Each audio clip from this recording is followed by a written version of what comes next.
26 जनवरी है। सबसे पहले तो गणतंत्र दिवस की पूरे देश के सभी लोगों को बहुत बहुत बधाई देना चाहता हूं। गणतंत्र दिवस के शुभ अवसर पर आज मैं संगम में महाकुंभ में शामिल होने आया हूं। महाकुंभ में शामिल होने आया हूं। हमारी कामना है कि जनता सुख समृद्धि और खुशहाली के रास्ते पर जाए। जनता का कल्याण के लिए संकल्प करने, कामना करने भी आए हैं। जहां ये कुंभ, जिस स्थान पर संगम है, 3 नदियां मिलती हैं, गंगा, यमुना, सरस्वती। हमारी यही कामना है कि सौहार्द, सद्भावना और सहनशीलता बनी रहे। महाकुंभ के आयोजन में ये पौराणिक है कि बिना बुलाए और अपने आप सब लोग आते हैं। अपनी व्यक्तिगत आस्था है उनकी सबकी। आज हमें भी मौका मिला है। मैं आज महाकुंभ में स्नान कर करके जा रहा हूं। मैंने 11 डुबकी लगाई हैं। सर, योगी जी ने कहा यूपी का बंटवारा नहीं होना चाहिए, क्या कहेंगे आप? देखिए, बंटवारे और नकारात्मक राजनीति के लिए जगह नहीं है। आज कुंभ का तो यही संदेश होना चाहिए, सकारात्मक संदेश होना चाहिए। और आज के दिन यही संकल्प हो कि जब कभी भी हमें याद आए कुंभ, तो हमें सौहार्द, सद्भावना और सहनशीलता हमेशा बनी रहे।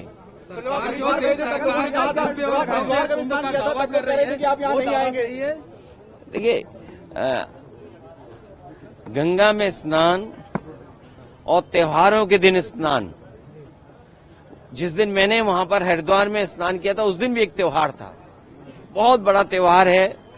भारत देश के लोग कोने कोने में अलग अलग नाम से इस त्योहार में शामिल होते हैं।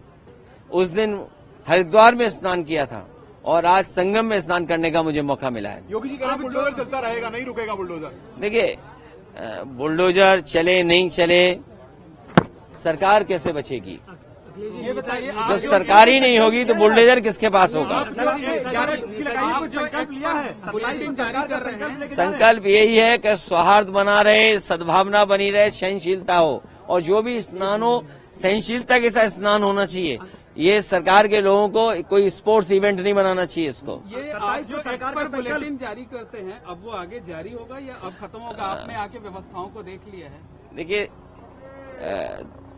समाजवादी सरकार में भी और पहले भी नेताजी को भी और हम लोगों को भी कुंभ के आयोजन को करने का मौका मिला था। जो उस समय कुंभ हुआ था, कम संसाधन में सरकारें अलग अलग थीं। यूपी में सरकार दूसरी पार्टी की थी, समाजवादी पार्टी की थी। दिल्ली में सरकार दूसरी पार्टी की थी। लेकिन उसके बावजूद भी कम संसाधन में 800 और 1300 करोड़ में वो महाकुंभ या कुंभ से जो 12 साल बाद होता है, वो कुंभ कराया गया था। सर, पहले और आज तो सुनने में आ रहा है कि 7,000 करोड़ 10,000 करोड़ खर्च हो रहा है। अगर यहाँ लोगों को असुविधा हो रही है चलने के लिए, मैंने खुद अपनी आंखों से देखा है कि बुजुर्ग, जो महिलाएं हैं, जो पुरुष हैं, वो कितनी दूर से चल करके आते हैं। अगर आप कुंभ में इतने 1000 करोड़ रुपए खर्च कर रहे थे, तो कम से कम बुजुर्गों के लिए कोई ऐसी व्यवस्था होती जो बुजुर्गों को ज्यादा पैदल नहीं चलना पड़ता। और फिर जैसे हम हैं वीआईपी या और हैं वीआईपी या और सम्मानित लोग जब आए, तो कम से कम व्यवस्था ऐसी होनी चाहिए, पूरे कुंभ को पता लगे कि हाँ, आज कोई वीआईपी है, जिसकी वजह से ये व्यवस्थाएं बहुत अच्छी चल रही हैं। मतलब आप डुबकी लगाकर भी निशाना साध रहे हैं? नहीं, देखिए, डुबकी लगाकर भी सियासी निशाना साध रहे हैं। अरे भाई, ये बताओ, माँ गंगा के किनारे लोग झूठ बोल रहे हैं।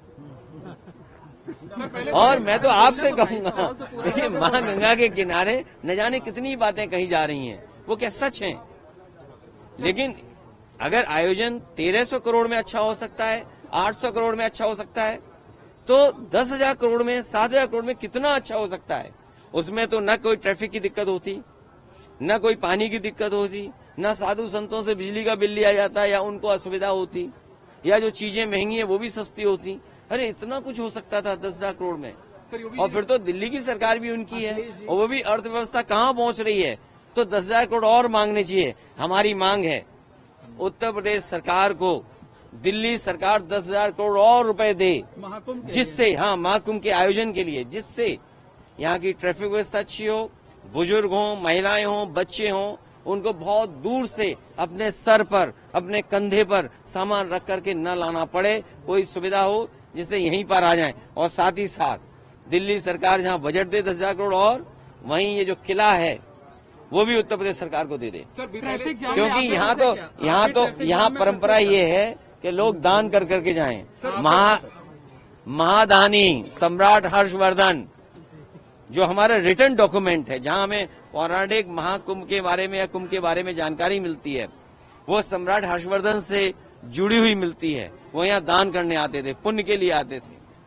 हम भी आज आए हैं, डुबकी लगाए हैं, सौहार्द हो, सद्भावना हो, सहनशीलता बनी रहे, लोगों की खुशहाली हो, जनता का कल्याण हो, हमारा देश तरक्की करे, समाज आगे बढ़े, हमारा गणतंत्र मजबूत हो, ये सब चीजों को लेकर के यहाँ पर नेताजी की जो मूर्ति लगाई गई है वहाँ पूजा हो रही है और तमाम संत महात्मा उस पर सवाल उठा रहे हैं। देखिए, नेताजी की प्रतिमा लगाने के लिए मैं बधाई देना चाहता हूं और सरकार से कहूंगा कि सभी साधु संतों की उतनी ही तस्वीर लगे जितनी सरकार ने अपनी तस्वीर लगाई है। सर, बीजेपी ने कहा है, योगी जी ने कहा है कि 2024 में इंडी गठबंधन ने विदेशी पैसों का दुष्प्रचार किया, तभी तो इतनी सीटें पा पाए। समाजवादी पार्टी ने कोई गलत प्रचार नहीं किया। समाजवादी पार्टी ने, और इसीलिए आज 26 जनवरी गणतंत्र दिवस का दिन है, हमारा गणतंत्र मजबूत हो, जनता को सुख, समृद्धि और आगे बढ़ने का संकल्प लेकर के जा रहे हैं, ऐसी हमारी कामना है। संविधान का सम्मान हो, आज के दिन ये भी संकल्प लेना है।